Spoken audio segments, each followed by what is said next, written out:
Marc, chapitre 1. Voici le commencement de l'évangile de Jésus-Christ, Fils de Dieu, conformément à ce qui est écrit dans les prophètes. Voici, j'envoie mon messager devant toi pour te préparer le chemin. C'est la voix de celui qui crie dans le désert, préparez le chemin du Seigneur, rendez ses sentiers droits. Jean parut. Il baptisait dans le désert et prêchait le baptême de repentance pour le pardon des péchés. Toute la région de Judée et tous les habitants de Jérusalem se rendaient vers lui. Reconnaissant publiquement leurs péchés, ils se faisaient baptiser par lui dans l'eau du Jourdain. Jean portait un vêtement en poil de chameau et une ceinture de cuir autour de la taille. Il se nourrissait de sauterelles et de miel sauvage. Il proclamait « Après moi vient celui qui est plus puissant que moi, et je ne suis pas digne de me baisser pour détacher la courroie de ses sandales. Moi, je vous ai baptisé d'eau. Lui, il vous baptisera du Saint-Esprit. » À cette époque-là, Jésus vint de Nazareth en Galilée, et il fut baptisé par Jean dans le Jourdain. Au moment où il sortait de l'eau, il vit le ciel s'ouvrir et l'Esprit descendre sur lui comme une colombe, et une voix se fit entendre du ciel. « Tu es mon Fils bien-aimé, tu as toute mon approbation. » Aussitôt, l'Esprit poussa Jésus dans le désert où il passa 40 jours, tenté par Satan. Il était avec les bêtes sauvages et les anges le servaient. Après que Jean eut été arrêté, Jésus alla en Galilée. Il proclamait la bonne nouvelle du royaume de Dieu et disait « Le moment est arrivé et le royaume de Dieu est proche. Changez d'attitude et croyez à la bonne nouvelle. » Comme il marchait le long du lac de Galilée, il vit Simon et André, frères de Simon, qui jetaient un filet dans le lac. C'étaient en effet des pêcheurs.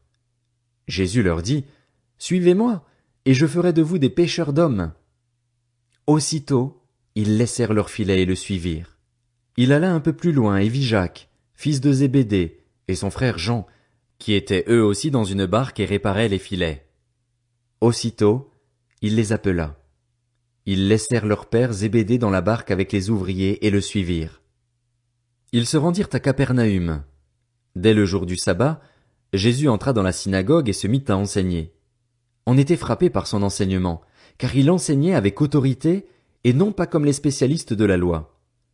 Il y avait dans leur synagogue un homme qui avait un esprit impur. Il s'écria « Ah! Que nous veux-tu, Jésus de Nazareth? Es-tu venu pour nous perdre? Je sais qui tu es, le Saint de Dieu. » Jésus le menaça en disant « Tais-toi et sors de cet homme. » L'esprit impur sortit de cet homme en le secouant violemment et en poussant un grand cri. Tous furent si effrayés qu'ils se demandaient les uns aux autres « Qu'est-ce que ceci? Quel est ce nouvel enseignement? Il commande avec autorité même aux esprits impurs, et ils lui obéissent. » Et sa réputation gagna aussitôt toute la région de la Galilée. En sortant de la synagogue, ils se rendirent avec Jacques et Jean à la maison de Simon et d'André. La belle-mère de Simon était couchée avec de la fièvre. Aussitôt on parla d'elle à Jésus. Il s'approcha, la fit lever en lui prenant la main, et à l'instant la fièvre la quitta. Puis elle se mit à les servir. Le soir, après le coucher du soleil, on lui amena tous les malades et les démoniaques. Toute la ville était rassemblée devant la porte. Il guérit beaucoup de personnes qui souffraient de diverses maladies. Il chassa aussi beaucoup de démons, et il ne leur permettait pas de parler, parce qu'ils le connaissaient.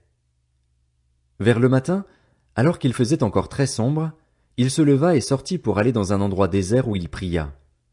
Simon et ceux qui étaient avec lui se mirent à sa recherche. Quand ils l'eurent trouvé, ils lui dirent « Tout le monde te cherche. » Il leur répondit « Allons ailleurs, dans les villages voisins, afin que j'y prêche aussi, car c'est pour cela que je suis sorti. » Et il prêchait dans leur synagogue par toute la Galilée et chassait les démons. Un lépreux vint à lui et, se jetant à genoux, lui dit en suppliant « Si tu le veux, tu peux me rendre pur. » Rempli de compassion, Jésus tendit la main, le toucha et dit « Je le veux, sois pur. » Aussitôt la lèpre le quitta et il fut purifié. Jésus le renvoya sur-le-champ avec de sévères recommandations.